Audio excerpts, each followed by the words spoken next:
शिविर की श्रृंखला में ये अपना तत्व चर्चा का पहला कार्यक्रम है और उसका पहला प्रश्न है। विषयों में सुख बुद्धि और ज्ञेयों से ज्ञान मानने वाले जीव को अपने निरपेक्ष सुख एवं ज्ञान की प्रतीति कैसे हो? सुख एवं ज्ञान का स्वरूप क्या है? विषयों से जो सुख मानता है और ज्ञेयों से जो ज्ञान मानता है, सबसे बड़ी भूल तो ये करता है कि जिसमें सुख का अभाव है उसमें तो सुख मानता है। सुख का सद्भाव जिस चैतन्य तत्व में है उसको सुख से रीता मानता है और सुख चाहता है। इसलिए ऐसे जीव को कि जिसको सुख के स्थान का पता नहीं है तो उसको अनंत प्रयत्न करने पर भी सुख इसलिए नहीं मिल सकता क्योंकि सुख के स्थान से दूर जाकर वह दूसरे पदार्थों में ही सुख माना करता है और सदा ही सुख से रीता रहता है। आत्मा में जो सुख है वो कोई साबित करने की बात नहीं है। सुख नहीं दिखाई देता तो दुख तो दिखाई देता है। दुख तो हर जीव को अनुभव में आता है, लेकिन दुख विकार है। जहाँ विकार होता है तो उसके पीछे निश्चित रूप में निर्विकार शक्ति होती है। शक्ति अगर न हो किसी पदार्थ में तो वहाँ पर विकार और निर्विकार ये दो प्रकार की पर्यायें संभव नहीं है। तो इसलिए जिस विषय में अगर सुख नहीं है और जिसने सुख मान लिया है तो उसको सुख की उपलब्धि कभी भी नहीं हो सकती, क्योंकि विषय में न तो वास्तविक सुख की परिणति होती है और न दुख की परिणति होती, क्योंकि वे सर्वथा जड़ हैं। और आत्मा में सुख साक्षात भले ही न दिखाई दे, लेकिन वेदना जो होती है तो वेदना की पर्याय, वेदना माने दुख के वेदन की पर्याय भी तब होगी जब उसके पीछे उससे विपरीत कोई सुख नाम की शक्ति पड़ी होगी, क्योंकि वेदना वो तो विकार है और कोई भी पदार्थ वो विकार का बना हुआ नहीं होता। विकार का जन्म कल्पना से होता है आत्मा में। इसलिए विकार, दुख जो है वो विकार है और उस विकार से ये बात सिद्ध होती है कि इसके पीछे कोई निर्विकार शक्ति सुख नाम की पड़ी है और वह केवल आत्मा में ही होती है, अन्य पदार्थों में वो होती नहीं है, क्योंकि उनमें दुख का भी वेदन नहीं होता। आत्मा से भिन्न जितने जड़ पदार्थ हैं उनमें दुख का भी वेदन नहीं होता, इसलिए उनमें सुख नाम की शक्ति नहीं है। जिसमें दुख का वेदन होता है तो उसके पास सुख नाम की शक्ति पड़ी है, लेकिन उस सुख नाम की शक्ति को स्वीकार नहीं करता, पहचानता नहीं है, अपने आप को पदार्थों के संयोग और वियोग के कारण निरंतर दुखी ही अनुभव करता आया है, इसलिए उसे सुख का बोध नहीं होता। सुखी होने के लिए दुख को दूर करना है ये उपाय नहीं है। सुखी होने के लिए जो सुख पड़ा है, विद्यमान सुख त्रैकालिक, केवल उस सुख को जानना है और ये स्वीकार करना है कि दुख का लेश भी मेरे भीतर नहीं है, मेरी सत्ता में। कल्पना से भले ही दुख उत्पन्न हुआ हो पर्याय में, लेकिन मेरी सत्ता में दुख का नाम निशान भी नहीं है। मैं तो अकेला सुख का बना हुआ तत्व हूँ। जिसने इस बात को स्वीकार किया उसको दुख पैदा ही नहीं होता। ये उसकी रीति है। इसी प्रकार ज्ञान की है। ज्ञान तो सारे जीवों को स्वसंवेदन रूप अपने आप अनुभव में आता है, एक इंद्रिय से लगाकर केवल ज्ञानी तक को, सबको अनुभव में आता है। इसलिए हर जीव ये जानता है कि मेरे भीतर ज्ञान है, और जिसके भीतर ज्ञान है, जो ज्ञान का बना हुआ है, जो ज्ञान शक्ति वाला है, तो उस शक्ति को किसी दूसरी शक्ति की सहायता की अपेक्षा नहीं होती। इसलिए भले ही ज्ञान के विषयभूत ज्ञेय जगत में हों, और उन ज्ञेयों को हम निमित्त नाम भी देते हैं, लेकिन वे ज्ञेय ज्ञान के उत्पन्न होने में जरा भी सहायक नहीं होते, क्योंकि ज्ञान एकेंद्रिय से लगाकर केवल ज्ञान तक सर्वथा निरपेक्ष है, असहाय है, उसे किसी की सहायता की आवश्यकता नहीं है। निगोदिया जीव को जो ज्ञान होता है, हम उसे इंद्रिय ज्ञान कहते हैं, लेकिन सचमुच देखा जाए तो इंद्रिय ज्ञान नाम का कोई ज्ञान नहीं होता, क्योंकि इंद्रिय जड़ है, ज्ञान आत्मा का धर्म है, आत्मा का स्वभाव है। इसलिए इंद्रिय ज्ञान कहा जाता है, वो इसलिए कहा जाता है कि वो ज्ञान जब जब उत्पन्न होता है तब तब किसी न किसी इंद्रिय अर्थात पुद्गल के आकार के होने पर ही उत्पन्न होता है। इतनी कमजोरी उस ज्ञान की बताने के लिए उसे इंद्रिय ज्ञान कहा जाता है। और वह इंद्रिय ज्ञान वो आगे अध्यात्म की बात है कि वो आत्मा को विषय नहीं करता, वो अन्य को ही विषय करता है, पर इंद्रिय ज्ञान नाम का ज्ञान वास्तव में नहीं होता। ज्ञान आत्मा का है, और इंद्रिय उसके साथ होने के कारण, क्योंकि इंद्रिय ना हो तो उस ज्ञान की उत्पत्ति नहीं होती, इंद्रिय हो तो उस ज्ञान की उत्पत्ति होती है, ये गलत है, ऐसा नहीं है। लेकिन उस ज्ञान की उत्पत्ति होती है तो वहां पर कोई न कोई इंद्रिय का आकार, पुद्गल का आकार होता ही है। ये बात बताने के लिए उस ज्ञान की उत्पत्ति का जो तरीका है वो बताने के लिए उसे इंद्रिय ज्ञान कहा जाता है, और वो भी निरपेक्ष है, चाहे वो एक इंद्रिय जीव का ज्ञान हो, लेकिन वो निरपेक्ष भाव से उसके भीतर अपने आप बिना किसी के सहारे पैदा होता है। ये बात पक्की है ज्ञान के संबंध में, उसको ज्ञेय का जरा भी अवलंबन नहीं होता।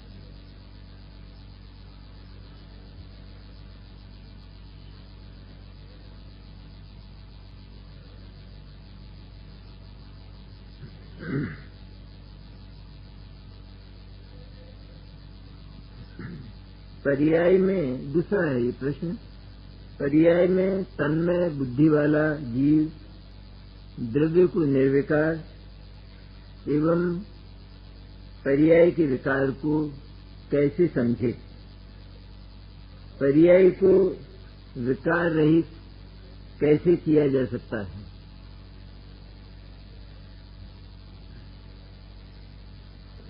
पर्याय में जिसे तन्मय बुद्धि है, मैंने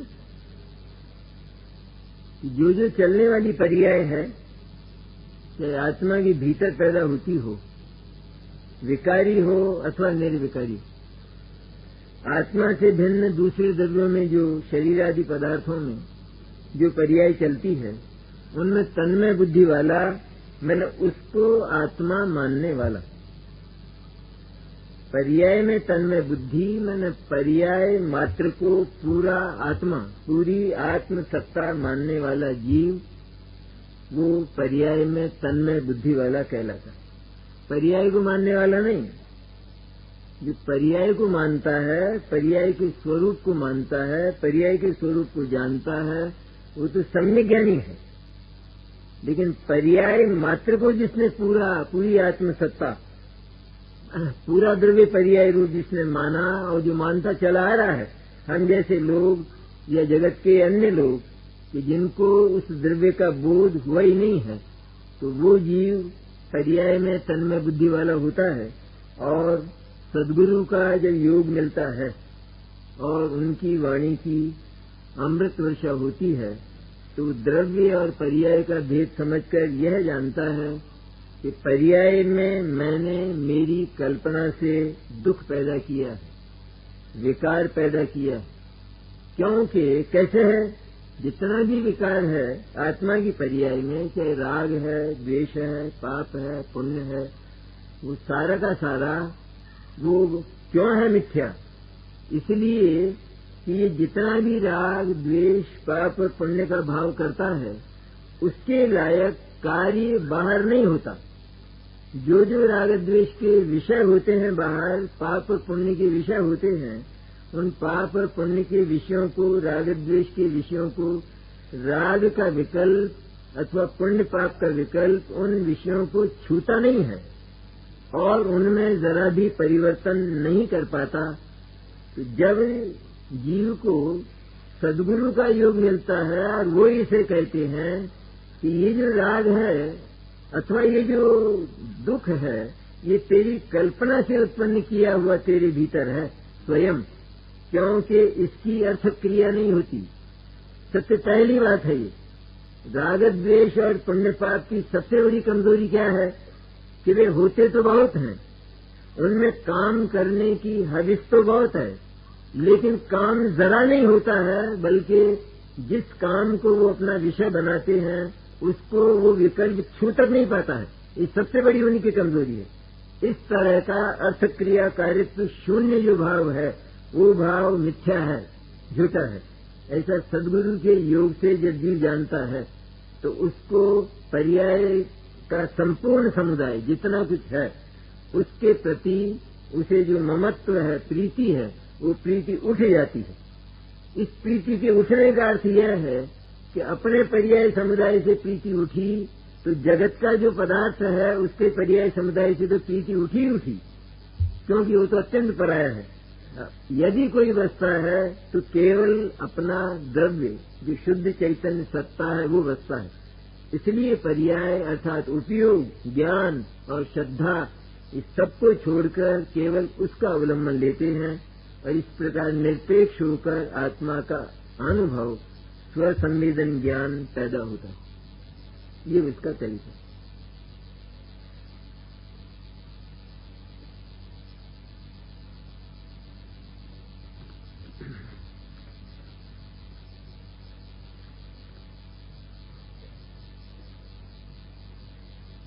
अब आगे का प्रश्न है, चेतना आत्मा का स्वभाव है अथवा जानना?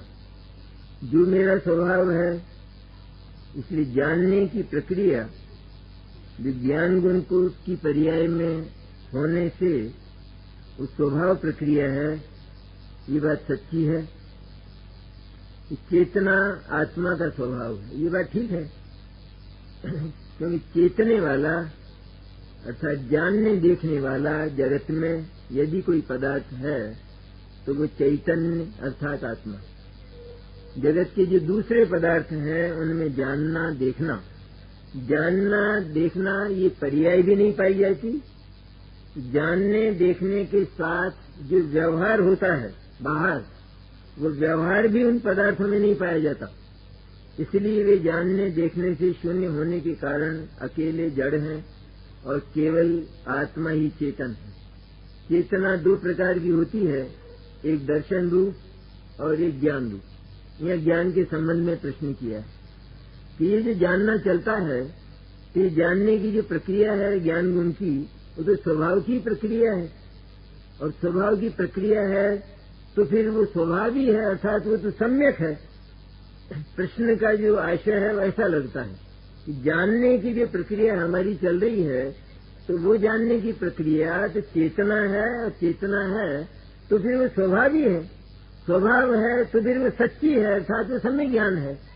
कि वो सम्य ज्ञान नहीं है, वो इसलिए नहीं है कि भले ही वो चेतना अर्थात आत्मा की पर्याय है, ज्ञान की पर्याय, लेकिन ज्ञान की पर्याय होने पर भी ज्ञान को वस्तु व्यवस्था के अनुसार इस जगत की जो व्यवस्था है भेद विज्ञान परक, भेद परक, मैंने एक जड़ है और एक चेतन, एक जड़ का समुदाय है, दूसरा चेतन का समुदाय है।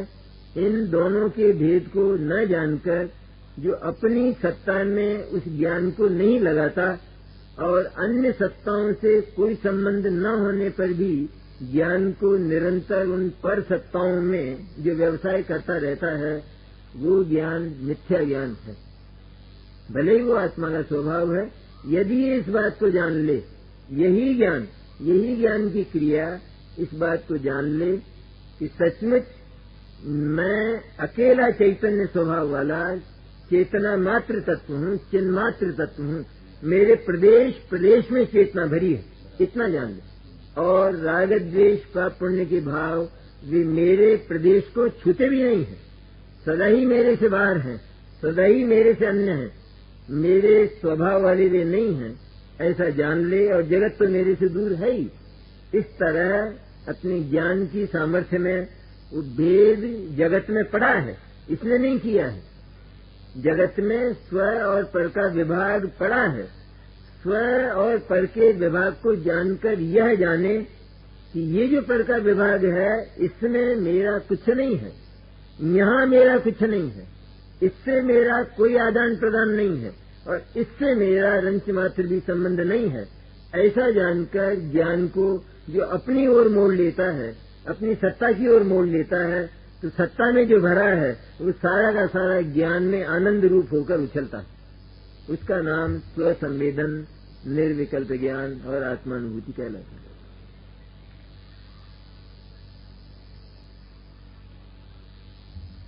जो पर्याय को ज्ञान में ज्ञाकार जानने में आता है वो स्वभाव क्रिया है, वो विभाव क्रिया है। ये थोड़ा झंझट वाला है। ज्ञान में पर्याय में ज्ञाकार जानने में आता है, इसको थोड़ा समझना है, समझने की है बात कि ज्ञान वो किसी विषय से खाली तो रहता ही नहीं।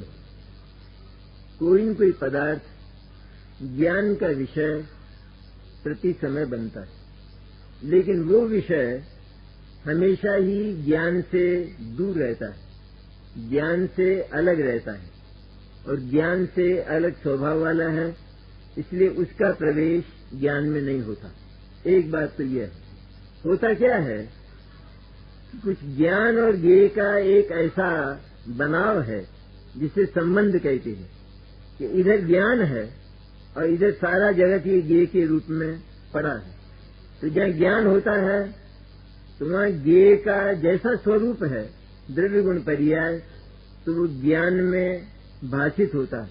वो भाषित होता है, ये बात कहने की है, क्योंकि वो भाषित नहीं होता, वो तो अपने स्थान पर रहता है।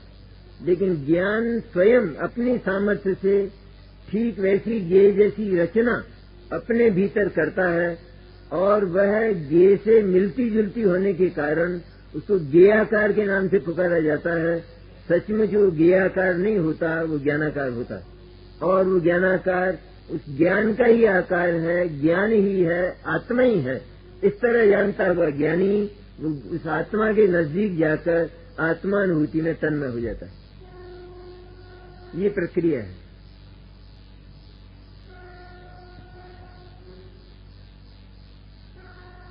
अगर जो ज्ञेयाकार पर संबंधी है तो स्वभाव की क्या है,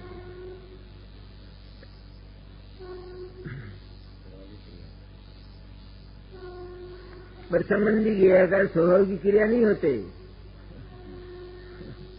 स्वभाव की क्रिया तो अपने भीतर उत्पन्न होने वाले जो ज्ञानाकार हैं वो स्वभाव की क्रिया कहलाते हैं, पर वो भी स्वभाव नहीं है। उनकी ओर देखता रहे तो विकल्प का जन्म होकर अज्ञानी हो जाएगा, वो भी नहीं है।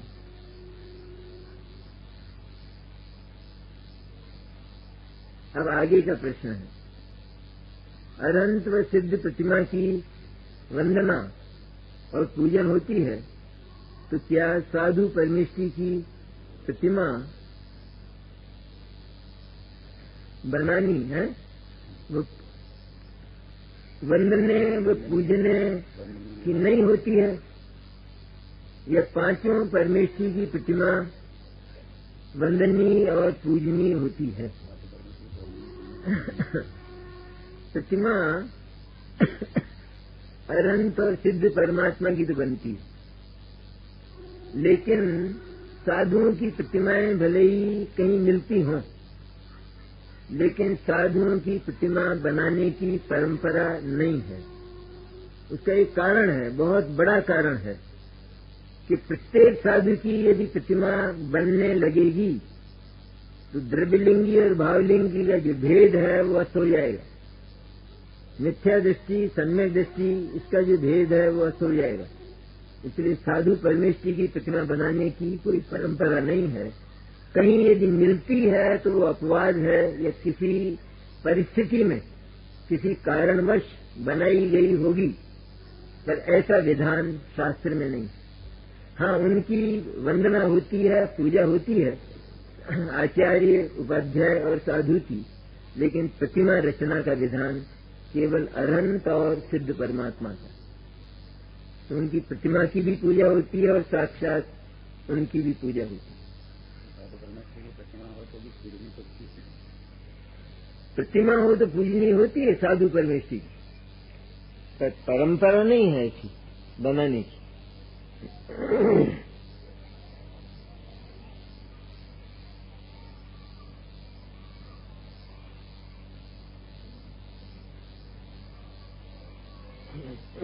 समवाय का प्रकरण चलता है आपके।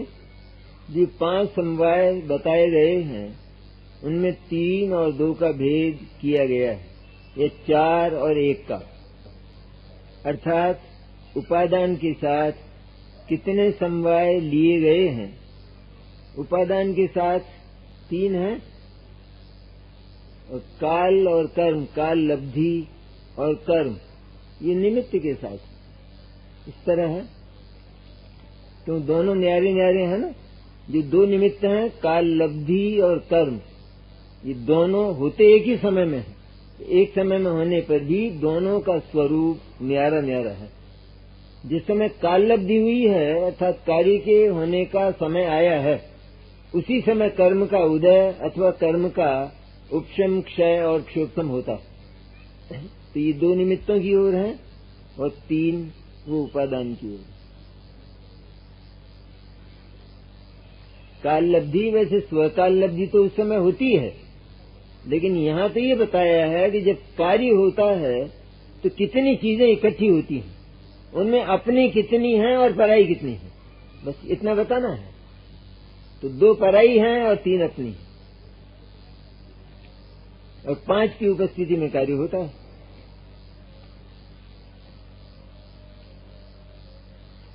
जो यह कथन आता है कि तप के द्वारा कर्मों को उनकी स्थिति कम करके पहले उदय में लाकर निर्जरित कर लिया जाता है, और सिद्धांत तो यह है एक समय की पर्याय को आगे पीछे नहीं किया जा सकता है। तो यहाँ पर वो सिद्धांत कैसे घटेगा, उसमें दिक्कत नहीं है कुछ। कर्म जो आत्मा के साथ हैं उनकी स्थिति कम भी हो सकती है और अधिक भी हो सकती है, लेकिन इससे तो क्रमबद्ध पर्याय में किसी तरह का फेर पड़ता हो तो बात नहीं है, क्योंकि उनकी जो स्थिति है तो स्थिति पड़ी है तो उस समय वो स्थिति पड़ी है। इसके बाद अगर वो स्थिति बढ़ती है तो वो उस समय का कार्य है, इसलिए उससे क्रमबद्ध में कहाँ फेर पड़ता। कर्म जो आया है उस कर्म की वर्तमान में स्थिति होना और आगे उसकी स्थिति में घटा बढ़ी होना, इससे क्रमबद्ध में कहाँ फर्क पड़ता है। आगे क्रमबद्ध में कर्म की स्थिति कम भी हो सकती है, बढ़ भी सकती है, कर्म का अनुभव कम भी हो सकता है और बढ़ भी सकता है। ये सारा का सारा होता क्रमबद्ध में ही है। पहले जो स्थिति बांधी है तो स्थिति बांधी है तो उसका ये अर्थ नहीं है कि वो जो स्थिति बंधी है तो वो उस समय की है, अन्य समय की नहीं है वो, और अन्य समय में उसमें कम और अधिक हो सकता है, इसलिए क्रमबद्ध पर्याय में उसमें कोई फर्क पड़ता नहीं। इसी तरह अनुभाग में भी होता है, पहले अनुभाग हुआ है और इसके बाद अनुभाग अर्थात उसका जो रस है कर्म का वो कम हो गया अथवा अधिक हो गया, तो वो सारा का सारा क्रम में ही था, कि उस समय जिस समय वो कर्म अर्जित किया उस समय अनुभाग उतना था, और इसके बाद कालांतर में जो समय आए तो उसमें अनुभाग कम हो गया अथवा वो अधिक हो गया, तो ये तो उसकी पर्याय है ना, और वो सारी की सारी पर्याय क्रमबद्ध में ही होती है, इसलिए उसमें कोई दिक्कत नहीं आती।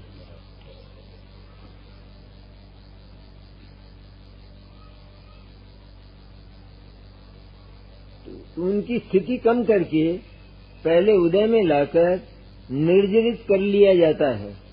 निर्जरित नहीं कर लिया जाता, बल्कि संक्रमण आदि किए जाते हैं, अथवा उनका स्थिति और अनुभाग वो तोड़ा जाता है, वो कम किया जाता है।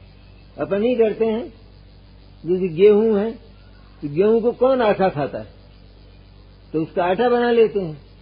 उसी तरह कर्मों की प्रक्रिया ठीक ऐसी कैसी है कि कर्मों के जत्थे आत्मा के पास है, इधर आत्मा के परिणाम है। तो आत्मा के परिणाम कोई कर्मों के टुकड़े नहीं करते, लेकिन इधर आत्मा का परिणाम और कर्म, ये जो दो पदार्थ हैं जगत के, इनमें कुछ इस प्रकार का बनाव है कि इधर आत्मा विकारी पर्याय करता है तो वो कर्म आत्मा के निकट आते हैं, क्यों? उनको बंधन कहते हैं। जो विकारी जीव है वो अपराधी है, जो अपराधी है उसके लिए बंधनों की व्यवस्था इस कुदरत में है, और वो बंधन कारवाण वर्गना के नाम से कहे जाते हैं। ये केवल जैन दर्शन का अनुसंधान है, और जगह नहीं। कर्म की जितनी भी ये थ्योरी है, कर्मों का ये जो प्रिंसिपल है, और कर्मों में जो प्रक्रिया होती है, उस कर्मों की प्रक्रिया की जगत का कोई भी जीव वो कल्पना तक नहीं कर सकता, इतनी जबरदस्त प्रक्रिया कर्मों में होती है। इधर आत्मा के परिणाम होते हैं, लेकिन दोनों का कोई लगाव और दोनों का कोई कर्ता कर्म संबंध बिल्कुल नहीं। इधर आत्मा में परिणाम होता है तो होता है, इसमें क्या झगड़ा है। जैसे हमने शरीर में तेल लगाया तो धूल के कण भुलाए नहीं जाते, वो धूल के कण जो वायुमंडल में उड़ते हैं वो अपने आप ही शरीर के साथ चिपक जाते हैं, क्योंकि वहां पर स्निग्धता है। लोहे की जो सुई है तो वहां चुंबक है, तो दोनों दूर दूर रहते हैं, लेकिन वो अपने आप ही, सुई अपने आप ही चुंबक की ओर आकर्षित होती है। अगर वहां कोई पत्थर रख दिया जाए तो उसकी ओर आकर्षित नहीं होती। तो सारा उसी के उपादान से, सुई के उपादान से सारा हो रहा है, चुंबक उसको आकर्षित नहीं करता। तो कहलाता यह है, कहीं ये बात जाती है कि चुंबक वो लोहे को आकर्षित करता है, वो ये बताने के लिए कि चुंबक के पास जब लोहा होता है तो ऐसी स्थिति बनती है। इसी तरह आत्मा और कर्म जगत में होना चाहिए ना, अपराधी के लिए बंधन होना चाहिए कि नहीं? अगर उसके लिए लोहे की सांकलें बनाई जाएं तो स्मशान में रह जाएंगी, और फिर वो निरपराधी होकर जाएगा तो नरक में कैसे जाएगा? वो तो बंधन ही रह जाएंगे। इसलिए बंधनों की व्यवस्था ऐसी है कि जहां अपराधी है उसके साथ बंधन है। नरक में गया और अगर कोई पूछने वाला हो कि भाई ये नरक में आ कैसे गया, तो इसलिए आ गया कि इसके साथ बंधन है, ये अपराधी है। इसलिए जैन दर्शन की व्यवस्था, बंधन की जो व्यवस्था है वो भी बहुत गहरी है, वो एक अलग थ्योरी है, वो एक अलग प्रकरण है कर्म व्यवस्था का, और बहुत जबरदस्त प्रकरण। इसमें क्रमबद्ध पर्याय संबंधी शंका है शायद, जो घटा दी कर दी, तो वो तो उसमें उससे तो क्रमबद्ध पर्याय में फर्क पड़ गया ऐसा। देखिए व्याधि है ना, अपने व्याधि, जैसे किसी को मलेरिया बुखार आया, अब हम ये सोचते हैं कि यदि गोली नहीं ली जाए तो ये मलेरिया बुखार 1 सप्ताह चलेगा, ये हम विचार करते। डॉक्टर कहता है, और अगर गोली लेते हो तो ये मलेरिया बुखार 3 दिन में उतर जाएगा। ये एक बात हुई। अब अपना पूछना ये कि वो बुखार कब उतरेगा, कोई बताए।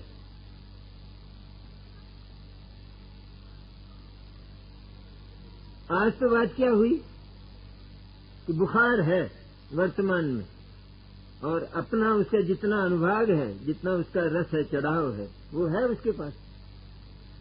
तो हम ये कल्पना करते हैं कि यदि ये ऐसा चढ़ाव है, इसे उतरने के लिए 7 दिन चाहिए, ये हमने किया। डॉक्टर कहता है गोली ले लो तो 3 दिन में उतर जाएगा, तो इसे क्रमबद्ध पर्याय में उसे 7 दिन में उतरना था या 3 दिन में उतरना था, ये प्रश्न है। अब उसने गोली ले ली और वो बुखार 3 दिन में उतर गया, तो क्रमबद्ध में फर्क पड़ गया। अरे उसमें तो अनादिकाल से निश्चित था कि ये जो परमाणु है उस मनुष्य के शरीर में इस तरह जाएगा, और उस समय उसको कोई 7 दिन की स्थिति नहीं उसकी, सचमुच 7 दिन की स्थिति तो उस अपेक्षा से कही जाती है कि यदि ये उतरे तो क्रमशः 7 दिन में उतरे, लेकिन 7 दिन में उतरेगा ऐसा नहीं है। तो उसने गोली ले ली और वो बुखार 3 दिन में उतर गया, तो वही उसके क्रमबद्ध में था। 7 दिन तक वो बुखार चलना ही नहीं था। ऐसी कैसी स्थिति कर्म भी होती।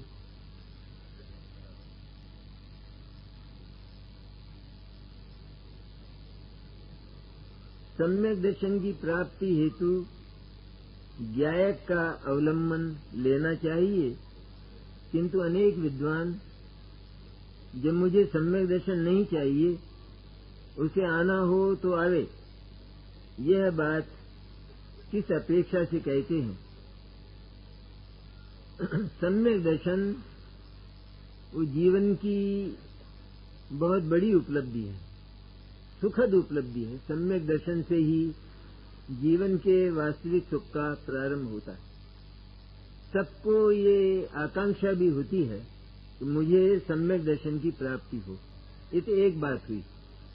सम्यक दर्शन की प्राप्ति होना एक तो ये अभिलाषा, ये इच्छा, लेकिन सम्यक दर्शन प्राप्त करने की जो विधि है, उस विधि में प्रवृत्त हुए बिना क्या इस आकांक्षा से सम्यक दर्शन हो जाएगा?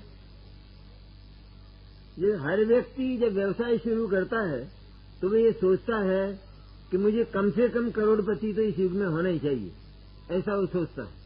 ऐसा उसने सोचा, अच्छा है, लेकिन क्या ये सोचने से और बार बार इस चिंतन से, बार बार इस विकल्प से उसको एक नया पैसा भी मिलेगा?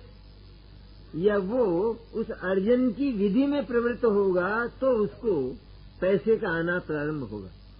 इसी तरह सम्यक दर्शन अच्छी चीज है, उसकी इच्छा भी अच्छी चीज है, लेकिन उसकी इच्छा मात्र से सम्यक दर्शन नहीं होता, क्योंकि सम्यक दर्शन कार्य है और कार्य के लक्ष्य से कार्य कभी भी पैदा नहीं होता, बल्कि उसका जो वास्तविक साधन होता है उस साधन में प्रवृत्त होने से कार्य प्रकट हो जाता है।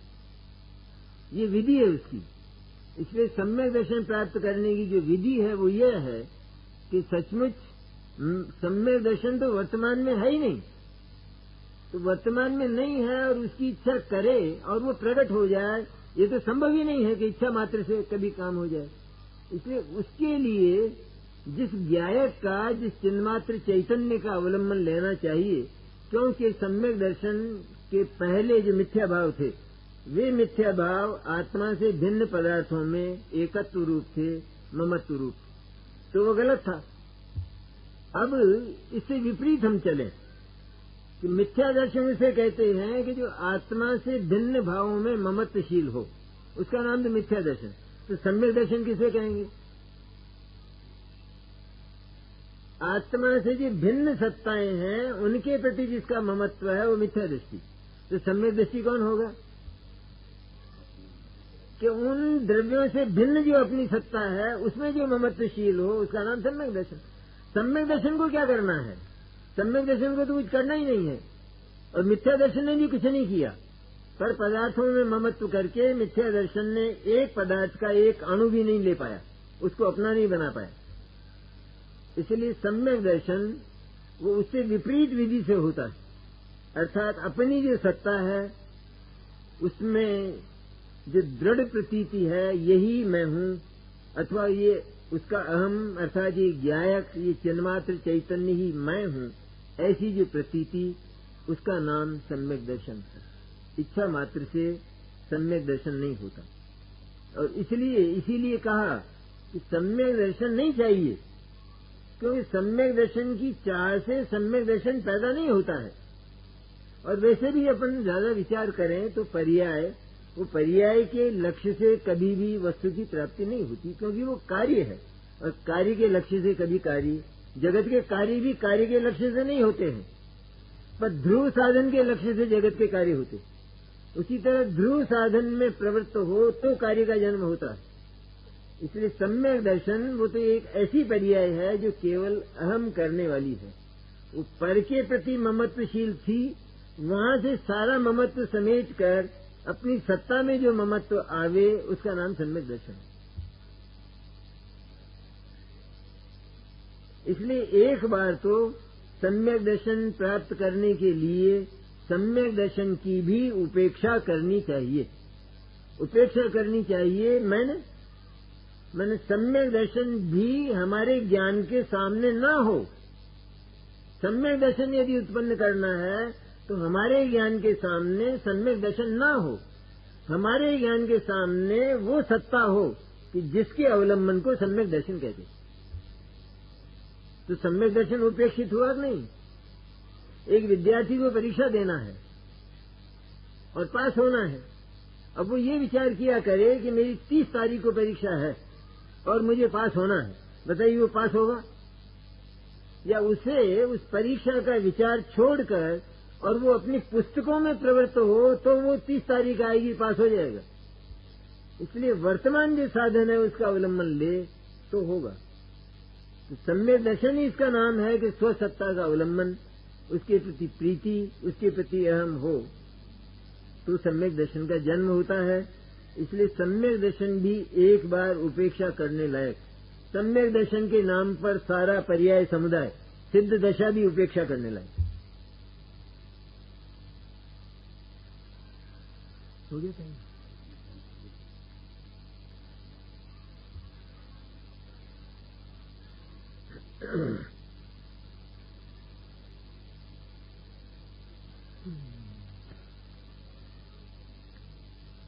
जो ग्रंथराज पंचाध्यायी में ये बात आई है कि जो जीव निश्चय नय के दो भेद, शुद्ध निश्चय नय व अशुद्ध निश्चय नय मानता है, तो वह जीव मिथ्या दृष्टि है। तो किस अपेक्षा से कही गई है? निश्चय नय की बात करते हैं ना अपन। निश्चय नय दो प्रकार का कैसे हो सकता है? निश्चय नय मैंने परम सत्य को बताने वाला जो ज्ञान है उसको निश्चय नय कहते हैं। तो जो परम सत्य है वो तो एक ही प्रकार का होता है। यहाँ तो आत्मा की चर्चा है। जो परम चैतन्य है वो तो एक ही प्रकार का है और उसको बताने वाला अर्थात उसका संवेदन करने वाला वो निश्चय नय होता है। अब उसके साथ जो अशुद्ध निश्चय नय की चर्चा आगम में आई है, ऐसा नहीं है कि आगम में वो चर्चा नहीं आई, लेकिन सचमुच जो उस निश्चय नय के ये दो भेद मानता है और मानता है तो फिर वो अशुद्ध निश्चय नय के प्रति भी प्रतीतिवंत होता है, विश्वासवंत होता है, उसका भी विश्वासवंत होता है। इसका अर्थ यह है कि वो पर्याय के प्रति और विकारी पर्याय के प्रति प्रीतिवंत होता है। इसलिए अशुद्ध निश्चय नय नाम की जो चीज है वो तो काल्पनिक है। वो तो सारा का सारा कल्पना से जन्म हुआ है। हुआ जन्म आत्मा में है, आत्मा के भीतर आत्मा की पर्याय में हुआ है। आत्मा की पर्याय में वो विकार उत्पन्न होने के कारण आत्मा का राग और आत्मा रागी ये कहा जाता है, ये अशुद्ध निश्चय है।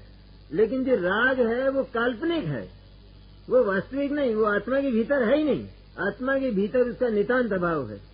और जिस समय उस बिल्कुल शुद्ध आत्मा को भूला और अन्य के साथ, आत्मा से भिन्न भाव के साथ इसने प्रीति की और अहम किया तो राग का जन्म होता। और अन्य के साथ जो प्रीति की है वो तो काल्पनिक है, क्योंकि वो प्रीति बनती नहीं है। निभेगी ये बात तो बहुत आगे की है, तो निभती नहीं है, निभती नहीं पर बनती नहीं है, क्योंकि उससे इसका कोई संबंध बनता ही नहीं है।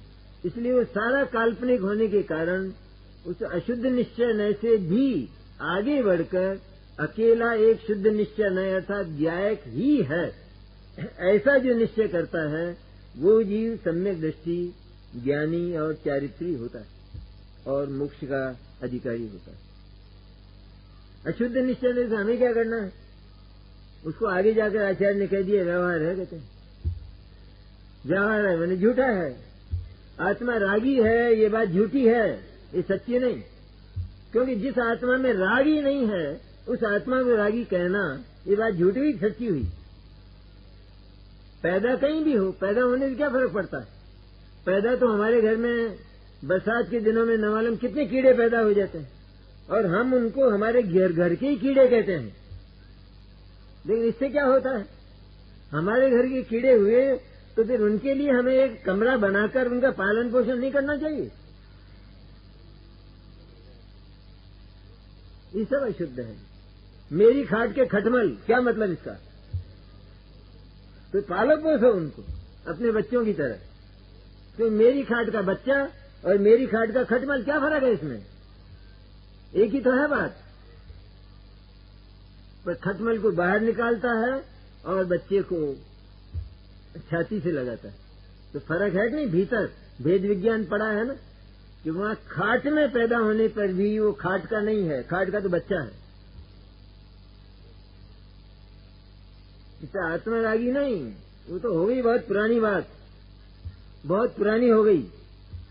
ये गुरुदेव के पहले की हो गई बात। आत्मा रागी है, अब नहीं है ये बात। अब इस बात को दोहराना नहीं। विकार को बार बार दोहराने से विकार लंबा होता है, संसार लंबा होता है। और विकार की कथा केवल एक क्षण में समाप्त कर देने पर जो निर्विकार तत्व है उसकी उपलब्धि हो जाती है।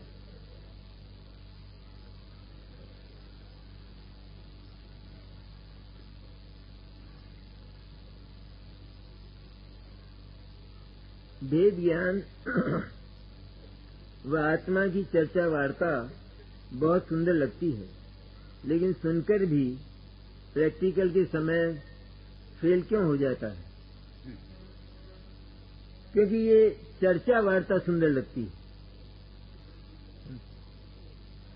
चर्चा वार्ता के साथ जिन भावों का जन्म होना चाहिए वे भाव पैदा नहीं होते, और उन भावों से वो आत्मा सुंदर नहीं लगता, सर्वोत्कृष्ट नहीं लगता। जैसे एक आदमी को भूख नहीं है और वो एक सामूहिक भोजन के सामने खड़ा है और व्यंजन बहुत हैं, 31 प्रकार के व्यंजन सामने खड़ा है। क्या बढ़िया है, कहते हैं जीवन तो इतना बढ़िया है, लेकिन मेरे को भूख नहीं है। तो इस चर्चा वार्ता से उसको क्या मिलने वाला है?